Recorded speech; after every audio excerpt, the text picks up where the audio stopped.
Show on the Team 980. Good morning, Rooster. Good morning, Case. Good morning, boys. How are you? What's Thanks up? for having Doing me. well. Hey, buddy. Rooster, Oh, man. I just traveled over the weekend, but I heard your travel nightmare. Can you fill in the boys about your stay at O'Hare Airport and what I happened to haven't you? heard this. Yeah, Buckle up. well, it's interesting that, Valdez always does me a solid and plays the Eagles coming back, and which is why I went to Chicago over the weekend to see the Eagles for the final time ever in my life as they're completing their final tour, and it was amazing. United Center, hadn't been there in 18 years. Just tremendous show. How many of Everything. those guys are still alive? Well, Glenn Fry passed is away. not He's the alive, only but one? his son, right? He's the only one of the last silly. reincarnation, if you Yeah. will. I mean, who was it that passed away? J.D. Souther, or one of them, one of the older members that was no longer a current member, passed away recently. I can't remember who the hell it was, but anyway. Glenn Fry, obviously the main one. He was the co-founder along with Don Henley, and his son is a part of the band now, along with Vince Gill, if you know him, from more country music roots. But anyway, just an amazing show, amazing concert, amazing weekend. Chicago's awesome if you haven't been there, but O'Hare sucks.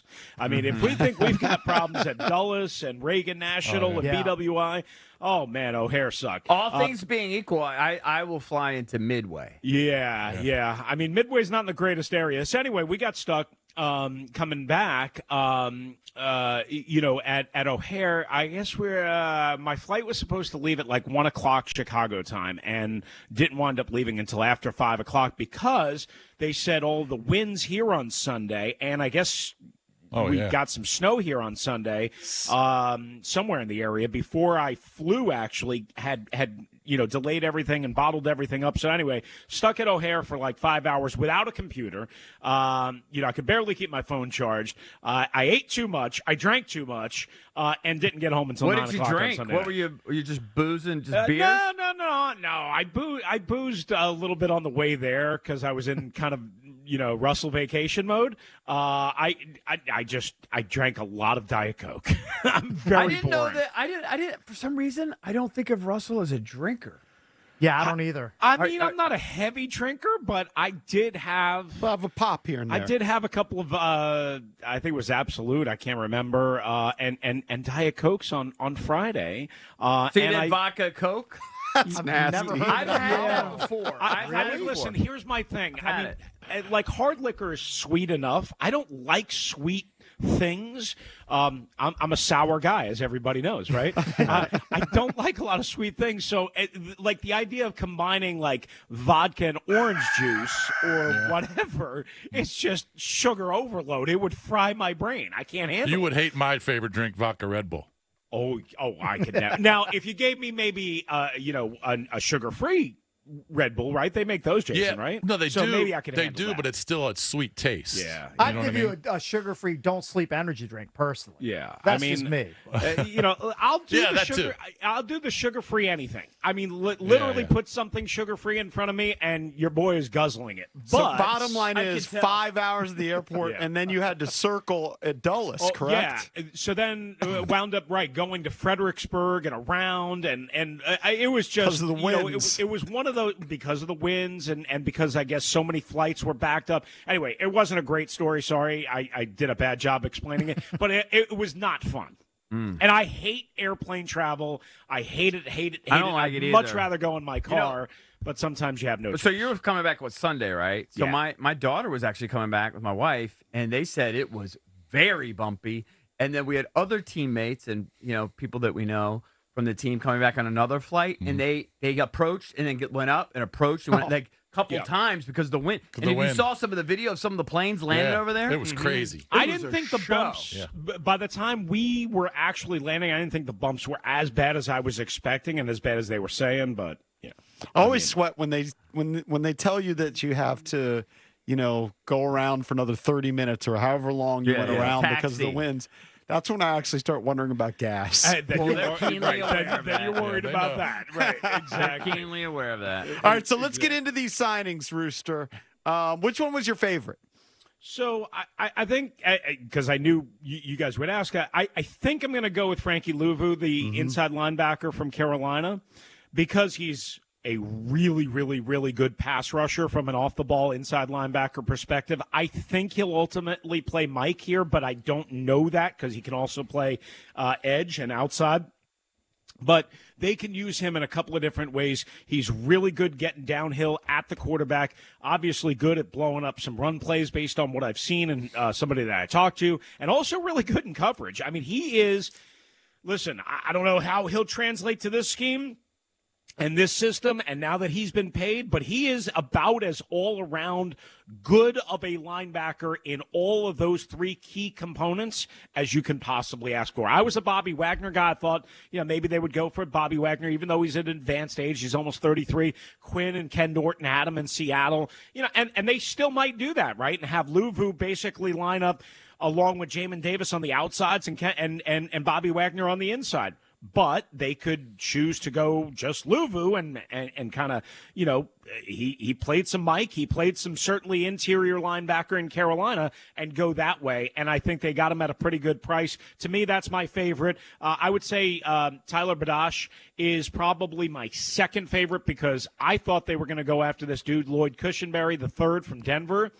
Who's probably the top center on the board. They didn't, or maybe they lost out on him quickly and quickly went to Badash. I talked to somebody in the Cowboys building, guys, last night that is very familiar with Badash and Dorrance Armstrong, the defensive end that they got. Said not that worried about Dorrance Armstrong in terms of a pass rusher, even though he puts up about 8 sacks a year. Not scared, not that explosive, not poppy, what have you. Just a good, solid player. But Badash, they thought that was going to be a pretty big deal for the Cowboys to lose, even though he was surrounded by great talent on that offensive line. To lose Badash and to lose Tyron Smith, who they're going to lose in free agency, is a pretty big blow for Dak Prescott and the Cowboys. Commanders need another end. They do. Because right now, I don't know who would be the other end right now. KJ Henry? I don't even know. Well, right now, yeah, because they don't have anybody under contract because they don't have Tuhill. They don't have James Smith-Williams or F.A. Abada under contract. They could bring back Chase Young. No chance. That is not happening. That's freaking impossible. That is not happening. So I would think they might look at that. And Chase isn't going back to San Francisco either, so they quickly replaced him. So today I would think that they're looking – I think they should look definitely in the secondary, maybe corner, and then another edge. Well, corner would be a more of a priority than those other positions for me. But to your point, yes, you're right. I don't think they're going to bring back Cam Curl unless the market continues to get so depressed, and it already is depressed for Cam Curl and the safety position compared to what he wanted and what the rumors were and all that. But corner, they're not bringing back Kendall Fuller. I never thought they would. They're much more of a man defense. Even though they said, "Hey man, don't study the film and think that you're going to." They're playing more man than Ron Rivera and this crew played, and that's not Kendall Fuller. So I would think corner is number one, but to your point, safety and edge, and, I don't think tight end because of Zach Ertz, but, it's not like you can count on Zach Ertz to play a lot, I don't think. I think they'll address that fairly high in the draft, but I guess I can't rule out tight end if somebody pops free, like an Austin Hooper or somebody like that. Rooster, I heard you semi-crushing my guy Gibby on his way out of town as he signs a deal with the Patriots. So bye-bye, Gibby. Hello, Austin Eckler. Yes. I was a little bit surprised by the Eckler signing. Were you as well? And what do you think that does to the dynamic of the running back room? All right, so I fully apologize in advance if I hurt your feelings. No, it's all Takes. good, man. I'm a grown up. I can live with it. I'm good. Yeah, listen. All respect for Antonio Gibson. He was a college receiver, flipped and asked to be a physical downhill running back by the previous staff. I get that wasn't a great fit, even though it looked good at times in his rookie year and even in his second year when he topped 1,000. But the ball security issues for a team with no margin for error drove me crazy. The fact that if you talk to coaches, privately, and they would allude to this somewhat publicly, but not really go hard, he had trouble following his keys and his reads and all that stuff. And, well, I mean, it shouldn't be shocking that he wasn't a natural running back. He was a receiver at Memphis. Also, let me interrupt you. Yeah. Also, coaching malpractice by Ron and company, not to utilize him to the best of his ability, his skill set. And I mean, to be fair to me, I did point that out and say, listen, the bottom line is he probably wasn't used right, and then he didn't help himself by not holding on to the football and by not maybe taking that bigger step forward in terms of the technical X-E and O-E type things. I don't want to go too deep into all that, but you guys know what I'm talking about, right? He would go, instead of going more downhill, he would go more east to west, more shuffle, miss a read, miss a gap, miss a lane, whatever it would be, and then something that was designed for 4 would turn out to be a -1. And, ultimately you can't have that. Now, why he didn't work out more as a third down back as a J.D. McKissick replacement, I don't know. That one I put more on EB, but here's the one way I would defend it. If you have ball security issues and if you don't always know where you're going on the field, you're still a liability as a receiver, even as a third down back. Well, that's not what they're going to have a problem with Austin Eckler. I think people are going to wonder, hey, is Austin Eckler a 1 or a 1A? No. He may be a 1A ahead of Chris Rodriguez. He's not a 1 ahead of Brian Robinson. He's actually in a really good Batman and Robin tag team type, style here with Robinson, with Chris Rodriguez Jr., 2 more physical, again, between the tackle, downhill backs, and Eckler can be the primary third down guy, catch 75 balls out of the backfield. Sometimes it'll drive you crazy that it'll be checkdowns, but sometimes it'll be screened by design, and this offense should look very different. And guys, also with Cliff Kingsbury, remember, he does a lot of the 4 and 5 wide receiver or receiver spread out looks.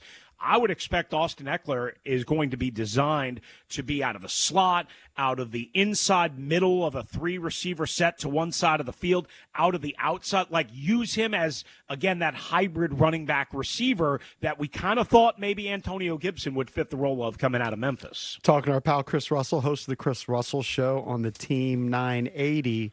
So Peter Schrager, who's on the NFL Network, tweeted yesterday that the Commanders were in on Sam Darnold. Now, ultimately, he signs with the Minnesota Vikings. But what does that signal to you that they were in conversations with Sam Darnold? Yeah, not a surprise for me because that was a name that I had mentioned a couple of times over the last couple of weeks is, hey, they're going to need a third veteran. And I didn't think Jacoby Brissett was coming back, and obviously he went to New England yesterday on the same deal he got here, 1 year, $8-ish million. So Sam Darnold was a guy that I thought, well, okay, maybe Mitch Trubisky before he went back to Buffalo, maybe Jimmy Garoppolo, who was with Adam Peters in San Francisco for a number of years, could be amazing. They need a third quarterback because, A, we all presume, right, they're going to take a number 2 overall quarterback, but that guy is going to have some bumps in the road, potholes, some learning, whatever. Maybe he doesn't start right away. I don't know, probably, but maybe he doesn't start right away. You have Sam Howell, yes, but we all know Sam Howell is a low-level starter, fringe starter, high-end backup type. To me, you needed somebody to help lead that room from a mental and emotional standpoint and from a learning standpoint as a player that players could go to in the locker room and say, hey, man, what did you see? As opposed to having to always go to the coaching staff. And then on top of that, more importantly, JP, look, Joe Flacco was quarterback number 4 for the Cleveland Browns. They won 11 games last year. In 2020, as bad as the Commanders were at 7-9, winning a stupid division that they had no business losing, they were on almost quarterback number 5. They were 1 throw away, 1 minute away from Steven Montez playing in a playoff game when Taylor Heineke got banged up against Tampa on that Saturday night. You need 3 semi, if not full quality quarterback options now in today's NFL. And I've been saying this for years. People used to make fun of me with Nate Sudfeld. Look, okay, Nate Sudfeld sucks. But the point being is you need 3 quarterbacks that can play because guys get hurt all the time. And, oh, by the way, half of them suck, if not more than half of them. So, yes, I think they need a third quarterback, and it might be Jimmy Garoppolo just based on connections and based on Wow. At this point, who's available and what leverage does Jimmy G have? He's hurt all the time. Or Jimmy It could be Handsome, somebody as I like call him. Ryan He's hurt all the Tannehill. time. It could be Tannehill as well. Yeah, I think Tannehill's got a little bit more pop at this point than Jimmy G, but maybe I'm wrong on that. So that, or if how you about bring- this? How about Go this? ahead. What about trading a 5th-round pick for Justin Fields? Well, they're I mean, going if to you get can get- better. well, They're If going you to can get get him better for a than fifth rounder, fifth. I love that. I don't know if they're going to get better than that. I mean, they've been I'd asking start for him. at least 1 third-rounder. They can't get a sniff, and the Falcons shut them down. The Pittsburgh Steelers went with Russ Wilson. I mean, maybe Oakland went with Gardner Minshew. Maybe Denver is His that market team. is drying up. It was dry before, but it's drying up ever since. It's drying up because Justin Fields is what he is and what he was out of Ohio State. An inconsistent passer, number one. Nice guy, great athlete, but banged up some. Inconsistent passer no matter what system he's been in. And here's the other thing. Keep in mind, teams that were going to put a high asset in return to the Bears, again, presuming that the Bears were asking for at least a 3rd-round pick, maybe more. Some people thought more. They also were going to have to make a decision on a 5th-year option at the end of April, early May on Justin Fields. Do we sink in $25 million if our plans, like the Falcons, if they weren't able to get Kirk? If our plans are for Justin Fields to compete for the starting position or to be the starter, we got to make a decision on, May 1st, say, on the 5th-year option, not for this year, but for next year. So I think that's hurt the potential trade leverage in return. That's why I say maybe the Commanders can sneak a silly in there at 5th round, whatever. Not a useless pick, but something like that, and then not extend him, not give him the 5th-year option, let the 4th year play out and see what he's about. Well, and then they do that. So then Hal be 3? Yeah. They would compete. They would compete for 2, or does that? I mean, if they were to do something like that, Eric, does that mean that they trade down from 2 and acquire more picks and more assets and maybe draft their left tackle like Joe Alt from Notre Dame, at 4 or 5 or somebody like that? They're I not know doing that would it. be They're crazy. taking a Gross, quarterback. They're not That's going to gross. trade for Justin I'll be Fields. stunned. I'm sorry. They're not trading for Justin. I'm just using it as a possibility now that the market continues to be really depressed. I think Fields will get traded probably, draft weekend because they're going to hold on to him until the Possibly. team's very desperate. What's he gonna get though, Jason? What's he going to fetch? I mean, if What is Chicago going to get? if who just got traded yesterday for a 6th-round pick? The quarterback, Mac Jones. Oh, Mac Jones, yeah, Mac Sunday, Jones. I guess. Yeah. And I'm not saying that Justin Fields isn't better than Mac Jones. I'm just saying that the market is not going to be what the Bears thought it was going to be and what most people thought it was going to. I'm just using that as a possibility. Granted, it's an outside. I think it's more likely that a Jimmy G type comes here trying to say, hey, I can stabilize the room. I can possibly compete for a starting job or at the very minimum the backup job because everybody gets hurt. What is Jimmy G's suspension deal? 2 games. 2 games? Yeah. Okay, it's not that bad. Rooster, we got to run. Always appreciate the time. Thank you, boys. Yep. That's Appreciate you. Chris Russell, the Rooster, host of the Chris Russell Show on the Team 980. 1 until 4 p.m. weekdays. Don't forget, Warren Sharp will join us coming up at 9. When we come back, we'll take more of your calls on the Commanders' free agent signings. Who's the biggest difference maker that the Commanders landed yesterday with their signings? 800-636-1067. Give us your biggest difference maker next.